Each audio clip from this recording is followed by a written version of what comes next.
ശബരിമല രാഷ്ട്രീയം കളിക്കാനുള്ളതല്ല. ശബരിമല പബ്ലിസിറ്റിക്ക് ഉപയോഗിക്കേണ്ട ഒരു സ്ഥലമല്ല. ശബരിമലയിൽ വർഗീയത കൊണ്ടുവരേണ്ടതില്ല. ശബരിമലയിൽ വ്യക്തി താല്പര്യങ്ങളെ സംരക്ഷിക്കേണ്ടതില്ല.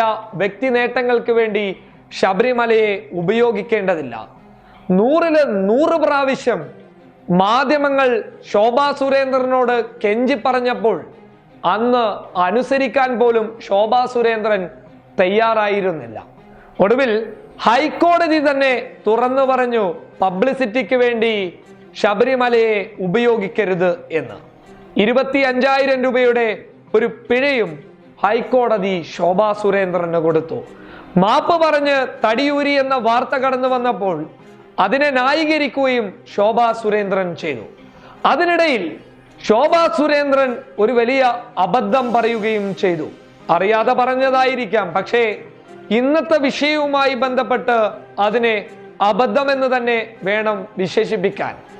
ഹൈക്കോടതിയിൽ നിന്ന് വന്ന പരാമർശം അതിൽ താൻ ശ്രദ്ധ ചെലുത്തുന്നില്ല എന്നും ഹൈക്കോടതിയല്ല ഇവിടെ വലുത് എന്നും ഹൈക്കോടതിക്ക് മുകളിൽ സുപ്രീം കോടതി ഉണ്ട് എന്ന ഒരു വാദമാണ് ശോഭാ സുരേന്ദ്രൻ ഇപ്പോൾ ഉന്നയിച്ചിരിക്കുന്നത്. എന്നാൽ ഈ വാദം ഒന്ന് അറിഞ്ഞു പരിശോധിച്ചാൽ ഒരു ചെറിയ മണ്ടത്തരമില്ലേ എന്ന് നമ്മൾക്ക് പറയാൻ വേണ്ടി സാധിക്കും.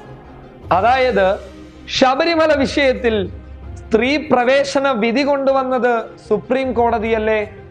അപ്പോൾ സുപ്രീം കോടതി വിധി നടപ്പിലാക്കേണ്ടത് പോലീസ് ഉദ്യോഗസ്ഥരുടെ ആവശ്യമല്ലേ?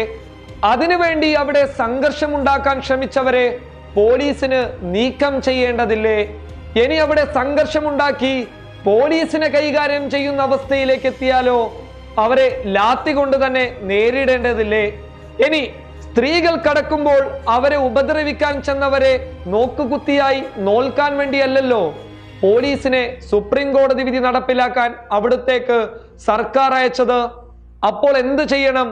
സുപ്രീം കോടതി വിധി നടപ്പിലാക്കുക തന്നെ വേണം. പ്രിയ ശോഭാ സുരേന്ദ്രനോട് ഒരു കാര്യം പറയാം, സുപ്രീം കോടതിയെ നിങ്ങൾ സമീപിക്കരുത്. അവിടെ നിന്ന് ചിലപ്പോൾ 1 ലക്ഷം പിഴ ലഭിച്ചേക്കാം, ചിലപ്പോൾ കനത്ത താക്കീതും നിങ്ങൾക്ക് ലഭിച്ചേക്കാം. വെറുതെ അങ്ങോട്ട് പോവരുത്. കാരണം ഹൈക്കോടതിയിലുള്ളവരെക്കാൾ ബുദ്ധിയുള്ളവരാണ് അവിടുത്തുകാർ. അതുകൊണ്ട് ഈ ചീപ്പ് പബ്ലിസിറ്റി ഇവിടെ അവസാനിപ്പിക്കൂ. എന്നിട്ട് വിശ്വാസികളോടൊപ്പം ഒരു നേരമെങ്കിലും മനസ്സറിഞ്ഞ് കൂടെ നിന്നാൽ വിശ്വാസികൾ ഒരിക്കലെങ്കിലും മനസ്സറിഞ്ഞ് ഒരു വോട്ടെങ്കിലും നൽകും. പക്ഷേ ഈ പോക്കാണ് പോക്കെങ്കിൽ ഒരു കാര്യം ഉറപ്പിച്ചു പറയാം, തിരഞ്ഞെടുപ്പ് നേരിടുമ്പോൾ ട്രോളർമാരോടൊപ്പം വോട്ടർമാരും ഒന്നിക്കുമെന്ന കാര്യത്തിൽ യാതൊരു സംശയവുമില്ല. News desk public Kerala.